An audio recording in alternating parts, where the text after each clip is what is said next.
tarde, alunos. Bem-vindos à PNP de Conformação Mecânica, do curso de Engenharia Mecânica. Essa é a nossa aula de número 2, onde a gente vai ver, então, relembrar alguns conceitos de tensão. Então, fazendo uma breve introdução, um corpo que está em repouso quando submetido a um carregamento externo, várias forças atuando sobre ele, tem sua forma modificada. Sua forma modificada, podendo causar, então, essas forças podendo causar deformações elásticas ou, dependendo da intensidade delas e dependendo da resistência mecânica do material, passando de elásticas para deformações plásticas. Independente da quantidade de forças envolvidas, sempre é possível e interessante a gente decompor elas num sistema de eixos cartesianos para melhor fazer a análise dessas forças, analisar a atuação delas sobre o corpo e, consequentemente, analisar as tensões envolvidas nesse corpo. Então, a gente faz isso para fazer as deduções e para fazer a análise dos esforços envolvidos sobre esse corpo. E para definir tensão, a gente tem que considerar algumas coisas. Primeiro, que há equilíbrio entre forças externas e internas no material, que essas forças internas atuam em áreas infinitesimais, ou seja, um delta A tendendo a zero, no limite tendendo a zero. As forças têm tendência, são de natureza vetorial, têm direção, sentido e módulo. O conjunto de forças internas é resistência à deformação, elástica ou resistência à conformação, no caso plástico. E que é mais fácil decompor as forças internas em componentes perpendiculares e paralelas ao plano de estudo que a gente está analisando. Então, por exemplo, aqui a gente tem um plano de estudo, um corte realizado nesse corpo para estudar então as forças atuantes então nesse corte. Então aqui a gente tem um vetor força, tá? Atuando sobre esse plano de corte no corpo, tá? E eu posso decompor essa força num sistema de eixos cartesianos que aqui então está colocado como x, y, z, tá? Então a força atuando então e sendo decomposta nesses três eixos cartesianos, tendo então um Fz, um Fx e um Fy. Para a análise de tensões, a gente tem que então analisar essas forças atuando num elemento de área infinitesimal. Ou seja, a gente tem então um delta AZ, por exemplo, consequentemente um delta de força Z, ou seja, também a força atuando nesse elemento de área infinitesimal, ou seja, o mais diminuto possível essa área, ou seja, tendendo isso no limite tendendo a zero, tá? Para conceituar tensão, tá? Isso atuando então num corte que eu fiz no corpo, então no corpo de estudo, e analisando então esse elemento de área infinitesimal e a força atuando sobre ele. O que tiver então perpendicular é esse plano, então perpendicular a essa área infinitesimal delta AZ. Então eu tenho uma tensão normal, tá? No eixo Z e duas tensões cisaliantes então que estão paralelas à superfície então desse elemento. Então tendo esse limite com o delta AZ tendendo a zero, o delta F sobre o delta A, então a gente vai ter então a tensão nessa área. Observando-se observando um corpo de volume infinitesimal, tem em cada face do cubo uma tensão, tá, atuando, que então pode ser decomposta. Então, uma tensão normal, que vai ser então perpendicular à superfície, e duas tensões cisalhantes contidas então nessa face de estudo. E então, analisando a tensão, a força perpendicular ao plano de corte, a gente então vai chamar ela de tensão normal, essa força perpendicular atuando num elemento de área infinitesimal, a gente vai chamar ela de tensão normal, que ela pode ser trativa ou compressiva. Por definição, trativa de sinal positivo, compressiva de sinal negativo. A força paralela, então a esse plano, dita tensão de cisalhamento. E o somatório dessas forças e tensões internas mantém o equilíbrio do corpo, tá? Em relação às forças externas, então no campo elástico. Um estado de tensões tais que eu tenho uma tensão 1 que é igual a uma tensão 2, que é igual a uma tensão 3, não provoca deformações plásticas, mas apenas alteração elástica do volume do material. Então, uma componente isostática, né? Ou seja, quando essas três componentes são iguais, eu tenho, por exemplo, uma alteração de volume do material, mas nunca vou causar então uma deformação plástica sobre ele. Imaginem, é o caso do você pegar uma esfera, por exemplo, uma esfera de aço, você está aqui ao nível do mar e você mergulha lá na Fossa das Marianas, lá no ponto mais profundo da superfície da Terra, lá menos 11 mil metros, se eu não me engano, menos 11, 13 mil metros, não me recordo bem. Você não vai causar nenhuma deformação plástica no material, mas você vai causar uma deformação elástica e uma diminuição do volume do material por causa dessas tensões compressivas atuando sobre essa esfera. E qualquer estado de tensões sempre vai ter uma componente hidrostática, tá? Que não vai provocar essa deformação plástica no material. Então, lembrem, a gente está sob a ação de uma atmosfera, então a gente tem sempre uma componente de tensão atuando, mas que vai atuar de forma igual, independente da orientação, e vou ter essa componente hidrostática então atrelada ao que eu chamaria do meu tensor. Então, a gente tem esse que a gente chama de tensor, que é uma matriz onde mostra as tensões normais e as tensões cisalhantes, tá? E lembrando que no caso a gente sempre vai ter uma componente hidrostática também, que está atrelada às tensões principais, tá? Que então a gente consegue descrever as tensões atuando num elemento infinitesimal do material através desse tensor, tá? Que vai então nos dar todas as tensões normais e tensões cisalhantes que eu tenho então no meu componente. Pense então nesse elemento infinitesimal, um cubinho então infinitesimal de volume infinitesimal, ou seja, tendendo a zero, tá? O menor possível. A gente também consegue então analisar esse tensor e a gente consegue inclusive modificar a orientação desse cubo buscando zerar as tensões cisalhantes e achar o que a gente chama de tensões principais. Por exemplo, a gente consegue, imaginem que a gente começasse a rotacionar o cubo e achasse uma orientação onde eu não tivesse forças cisalhantes, tivesse então apenas o que eu chamo de tensões principais. Claro que para isso eu teria que fazer uma modificação então na orientação desse cubinho para zerar as tensões cisalhantes.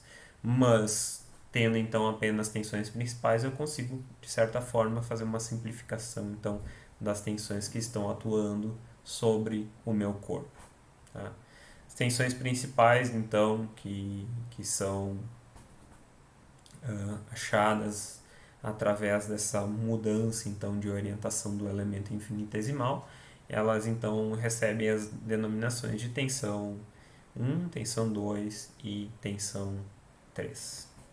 Então são apenas tensões normais, tá? Tensões normais e são chamadas de tensões principais. Nesse caso aqui, as minhas tensões cisalhantes são iguais a zero. Ah, essas tensões principais, se eu tenho um estado biaxial de tensões, são achadas de forma muito fácil, tá? Então, eu tenho aqui as equações utilizadas para um estado de tensões biaxiais, para achar a tensão principal 1 e a tensão principal 2. A tensão principal 3 seria equivalente a zero, tá? Mas em sistemas tridimensionais esse cálculo é mais complexo, não é impossível, mas ele é mais complexo, e normalmente a gente não faz isso de forma na mão, né? De qualquer forma, achando essas tensões principais, a gente pode usar uma ferramenta bastante antiga que é o círculo de Mohr. Tá? O círculo de Mohr ele é utilizado para encontrar a tensão de cisalhamento resultante quando eu tenho estado biaxiais de tensões, mas quando eu tenho um estado triaxial de tensões, eu posso usar o círculo de Mohr também para representar as tensões principais que eu tenho no elemento infinitesimal e de certa forma fazer uma visualização então gráfica do meu estado de tensões. Quando eu tenho as tensões principais, tá? Eu não consigo utilizar o círculo de Mohr quando eu tenho um tensionamento triaxial e eu não tenho as tensões principais, tá? Quando eu tenho um sistema biaxial, até eu posso utilizar a técnica do círculo de Mohr para achar as tensões tensão cisalhante resultante. Mas se eu tenho um sistema triaxial, eu preciso então zerar as tensões cisalhantes e achar então as tensões principais para conseguir plotar essas tensões principais então no círculo de Mohr. Mas o círculo de Mohr é uma ferramenta gráfica bastante antiga, mas ela é bem importante porque nos ajuda a entender o estado de tensões que eu tenho nesse elemento infinitesimal. Ele ajuda a entender o estado de tensões que eu tenho então nesse elemento infinitesimal. Por isso que, embora seja uma técnica bastante antiga, com limitações, ela ainda é estudada porque ela ajuda a visualizar graficamente esse estado de tensões que eu tenho no meu elemento infinitesimal. Então, aqui então uma representação então do círculo de Mohr, tá? Aqui então já com as tensões principais, tá? Eu tenho aqui um estado triaxial de tensões e achando então essas tensões principais, tá? Reparem aqui que eu tenho sigma 1, sigma 2 e sigma 3, tá? Não tenho x, y e z, tá? Então eu considero que esse elemento infinitesimal ele foi rotacionado então para se encontrar as tensões principais, tá? Eu não tenho minhas referências x, y, z originais, tá? Eu fiz a rotação para achar as tensões principais. E nesse caso, então, aqui eu consigo então plotar essas tensões principais, tá? Sempre seguindo na ordem que a tensão principal 1 ela vai ser a maior, tá? E sendo, já que a gente definiu que tração é positivo, a tensão principal 1 vai ser sempre o maior valor trativo, a tensão principal 2 o menor valor e a tensão principal 3 o menor valor. Então, por exemplo, se eu tivesse a tensão principal 3 como sendo uma força compressiva, ela estaria colocada aqui nesse lado aqui do eixo da tensão cisalhante, que seria uma componente negativa e ela seria a menor tensão principal, né? Ela teria valor negativo, eu colocaria tensão principal 1, tensão principal 2, tensão principal 3 nessa ordem, tá? E aqui então a forma para achar os centros, tá? No eixo das abscissas de cada um dos círculos que representa para encontrar, por exemplo, a tensão cisalhante relacionada a cada um dessas combinações de tensão e achar também aqui, por exemplo, a tensão cisalhante máxima que eu encontro quando eu tenho esse estado de tensões principais, tá? Insuficiência máxima aqui para utilizar critérios de Tresca ou von Mises para analisar condições de escoamento. Que são critérios bastante importantes, tá? O que são esses critérios de escoamento? Eles foram elaborados para entender em que momento um estado de tensões num elemento infinitesimal indicam que eu estou saindo do regime elástico e entrando num regime plástico. Ou seja, para aquela combinação de estados de tensão e conhecendo então as propriedades mecânicas do material, eu consiga determinar se nesse estado de tensões então meu material vai estar no campo elástico ou então no campo plástico, tá? Importantíssimo então na área de resistência dos materiais, tá? E que nos ajuda então a entender qual o mínimo do estado de tensões que eu preciso para atingir então um campo de deformação plástico, tá? Que é o que nos interessa então na área de conformação mecânica, tá? A área de resistência dos materiais, a gente sempre vocês irão buscar nunca ultrapassar esse limite, tá? Nunca ultrapassar a tensão de escoamento do material, sempre vão buscar trabalhar muito abaixo disso. Mas na área de conformação mecânica a gente quer exatamente extrapolar esse limite para modificar a forma do material, então aplicando deformação plástica sobre ele, tá? Esses critérios de escoamento também são bastante antigos, tá? O primeiro critério foi desenvolvido por Tresca, vejam a data ali, 1865, tá? Que definia que o escoamento teria início quando a tensão de cisalhamento máxima ultrapassasse, então, chegasse até um valor crítico, característico, então, do material. Então, definido pela sua microestrutura, velocidade de deformação, temperatura de trabalho, que são, então, dados que, na verdade, a gente obtém através do ensaio de tração do material. Tá? Então, por exemplo, utilizando o círculo de Moore, a gente pegaria, por exemplo, para achar essa tensão de cisalhamento máximo, o valor de tensão máximo, o valor de tensão principal mínimo, dividiria por 2, então, para achar essa tensão de cisalhamento máximo. Tá? Voltando aqui no círculo de Moore, ó, repare, a tensão principal de maior valor, menos a tensão principal de menor valor, me daria então o diâmetro desse círculo e o valor aqui da tensão cisalhante máxima nessa situação seria o raio, então metade desse valor do diâmetro. Tá? Esse valor então me daria essa tensão cisalhante máxima, então um valor A constante, que poderia ser comparado então com o dado encontrado num ensaio de tração, tá? Metade então dessa tensão normal obtida no ensaio de tração, que nos daria então um valor para comparar e aplicar então esse critério de escoamento, tá?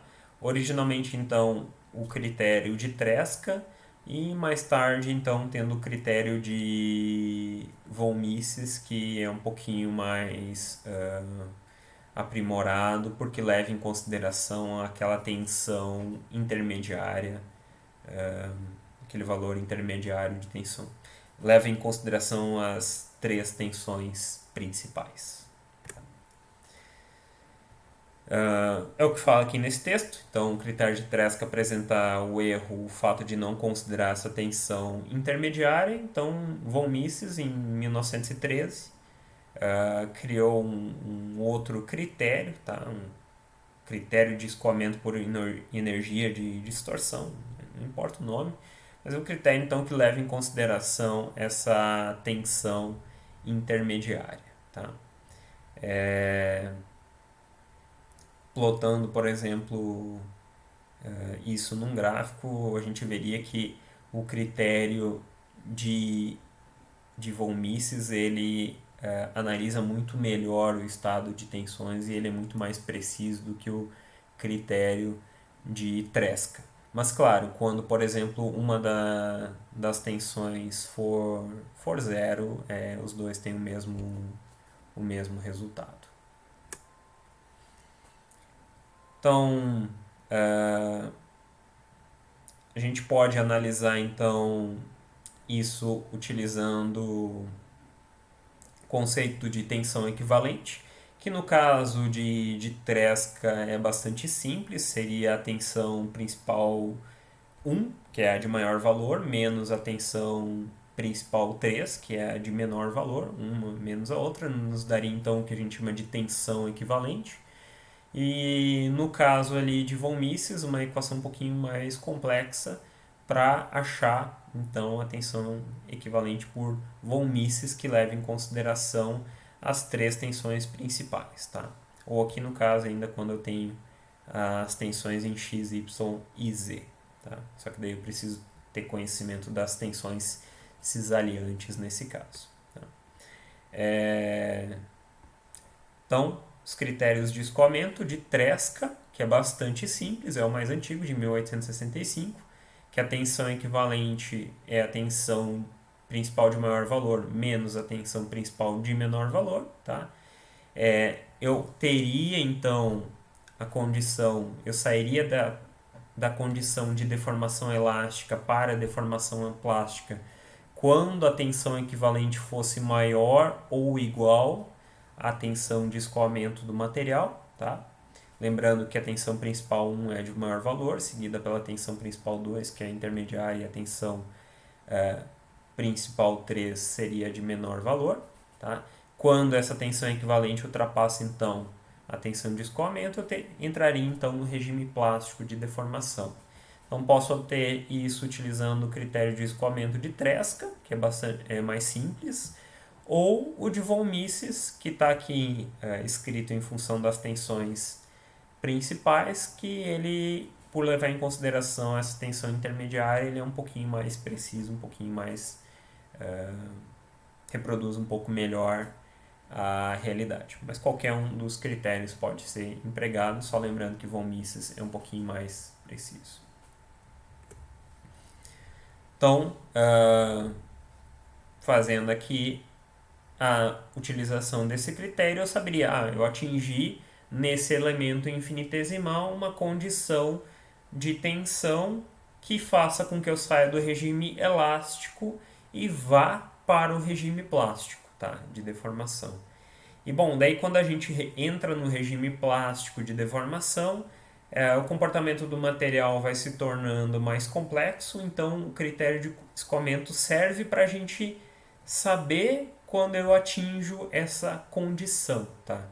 Mas a partir daí, quando eu entro no regime plástico, a coisa fica um pouquinho mais sofisticada, tá? Lembrando, por exemplo, que inclusive quando eu entro no regime plástico de deformação, e se eu estou considerando aqui que eu estou fazendo um trabalho a frio no material, eu vou ter um fenômeno de encruamento do material que faz inclusive com que a tensão de escoamento vá sendo alterada conforme eu for impondo deformação plástica no material, tá?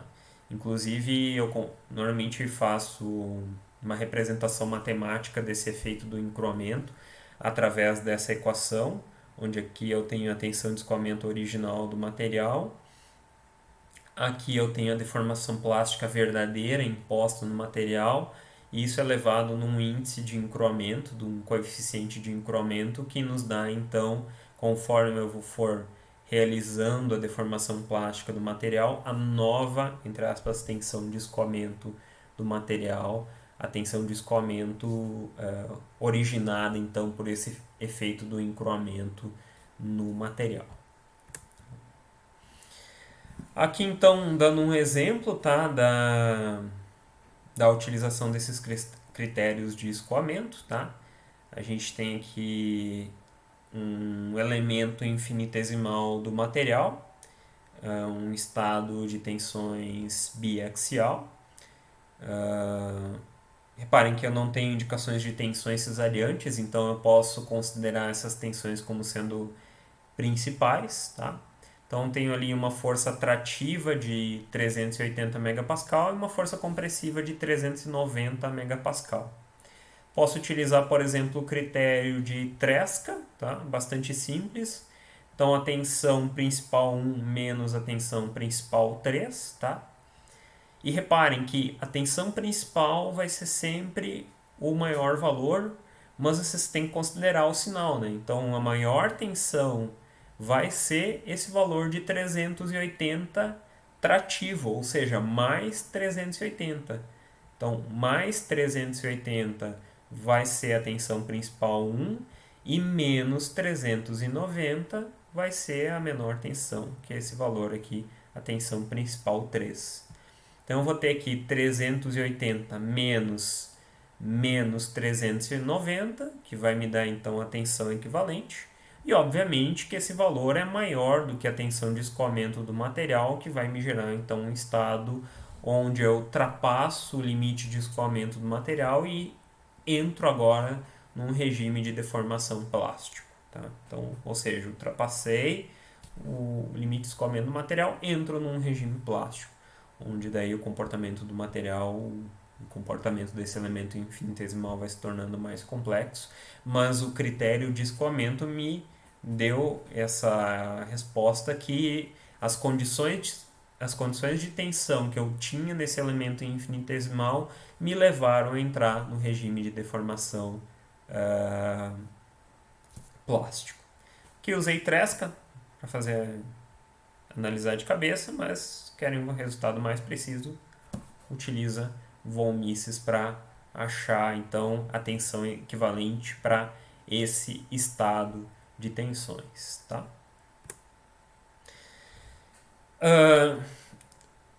Só então pensando nessas condições de estado de tensões, importante então saber também na nomenclatura, tá? Um estado de tensões uniaxial, então vou ter apenas uma tensão e uma tensão principal atuando no meu material, tá?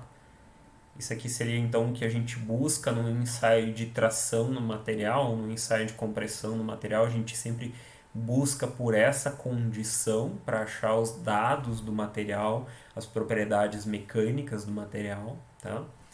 Aqui um estado de tensões biaxial, tá? Então duas tensões principais, tá? Sigma 1 e sigma 2, tá? E aqui um estado triaxial de tensões, tá? Que pode até ser, por exemplo, uma condição isostática, hidrostática, onde as três componentes são iguais, tá? Então, tem as três componentes iguais, o que me daria então uma tensão equivalente igual a zero, por exemplo, o que não, obviamente, que não provocaria então uma deformação plástica no meu material. Então, ó, pensando nesses estados de tensão, um estado de tensão qualquer pode ser representado então por esse círculo de Mohr. Reparem aqui, ó, tensão principal 1, a componente trativa de maior valor. Tensão principal 2, eu também tenho uma componente trativa, então ele vai estar desse lado aqui do gráfico, tá? Tensão principal 2 aqui menor que a tensão principal 1, mas ainda trativa. E a tensão principal 3, que a seta está representada ao contrário, vou corrigir antes de publicar aqui o slide, mas aqui é a tensão principal 3, então uma força compressiva, como mostra aqui o círculo de Mohr, tá? Então, se é compressivo, negativa, está desse lado, então, aqui do eixo. Tá? Isso me dando um resultado aqui da tensão cisalhante máxima que eu obtenho nesse estado. Um outro elemento infinitesimal, estado de tensão uniaxial, apenas uma tensão principal. A tensão principal 2 e a tensão principal 3 são iguais a zero, tá?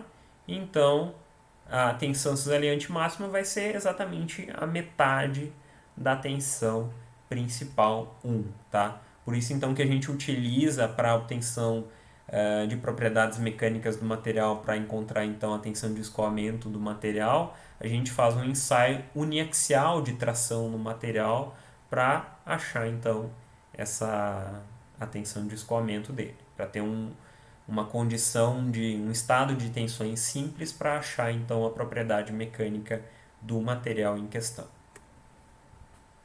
Um estado de cisalhamento dito simples, tá? Reparem que a tensão principal 1 tem o mesmo módulo da tensão principal 3, só que uma é trativa e a outra compressiva, tá? Então vai me dar também aqui a tensão cisalhante máxima, que vai ser igual vai ser o valor igual à tensão principal 1, tá? No caso, num estado de cisalhamento simples, tá? Um estado biaxial de tensões, onde a minha tensão principal 3 é igual a zero, tá? Eu só tenho valores para a tensão principal 1 e a tensão principal 2, tá? Isso aqui, então, no caso, um estado biaxial de tensões. Um estado cilíndrico de tensão, tá? A gente chama estado cilíndrico quando a tensão principal 2 é igual à tensão principal 3, tá? Aqui no caso, ambas, então, compressivas, tá? Então, eu tenho uma força trativa, a força principal, a tensão principal 1 sendo trativa, e a 2 e a 3 compressiva, tá? E um estado cilíndrico de tensão também pode ser esse aqui, tá? Tensão 2 é igual também a tensão 3, mas nesse caso aqui as componentes são todas trativas nesse caso, tá? Estado cilíndrico, então, quando eu tenho a tensão 2 igual a tensão 3, independente se é trativo ou compressivo, tá? E um estado hidrostático, tá? Quando a tensão 1, a tensão principal 1 é igual à tensão principal 2, que é igual à tensão principal 3, que me dá uma tensão cisalhante máxima igual a zero, ou seja, isso exatamente o que eu estava falando, por exemplo, quando eu pego uma esfera e levo lá no fundo, lá na Fossa das Marianas, menos 11 mil, menos 13 mil metros abaixo do nível do mar, lá, uma carga compressiva gigantesca que eu tenho então sobre o meu material, mas por esse estado de tensões me gerar tensões iguais, de valor igual ao longo de todo o corpo, faz com que eu não tenha tensão de cisalhamento, ou seja, eu não tenha deformação plástica para esse material. Apenas deformação elástica. No caso, por exemplo, se eu estou levando lá essa esfera lá para o fundo lá da Fossa das Marianas, essa esfera vai diminuir de volume, mas ela não vai sofrer deformação plástica, mesmo que a carga imposta sobre essa esfera seja elevadíssima, tá? Então, um estado de tensões bastante interessante, tá? Em que as tensões principais elas são iguais, tá? Elas podem ter valores elevadíssimos, mas por serem iguais, a minha tensão cisalhante é igual a zero e eu não gero, então, deformação plástica no material.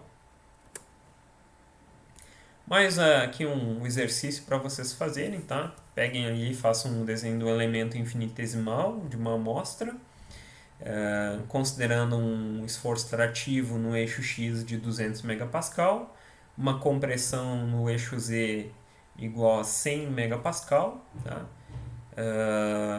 E considerem a tensão de escoamento do material igual a 180 megapascal. E vejam então se o material sofre deformação, atinge então um estado de tensões que faz com que ele ultrapasse então o critério de escoamento, então ele entre então num regime de deformação plástica. Então, faça esse exercício para treinar. Era isso que eu queria rever sobre tensão, sobre círculo de Mohr. e sobre elementos infinitesimais. Pode parecer um conceito velho, antigo, mas ajuda a gente a entender estado de tensões, tá? E ajuda a gente a entender que eu preciso de um determinado estado de tensões para fazer com que meu material atinja uma condição em que ele possa ser deformado plasticamente, tá? Isso, então, pensar nesse elemento infinitesimal e pensar nessa representação gráfica do círculo de Moore ajuda, então, a compreender esses estados, tá?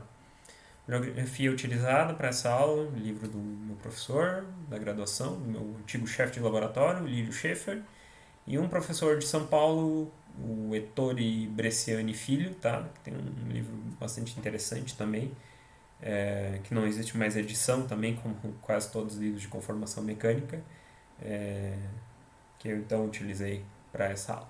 Tá? Obrigado a todos, bons estudos.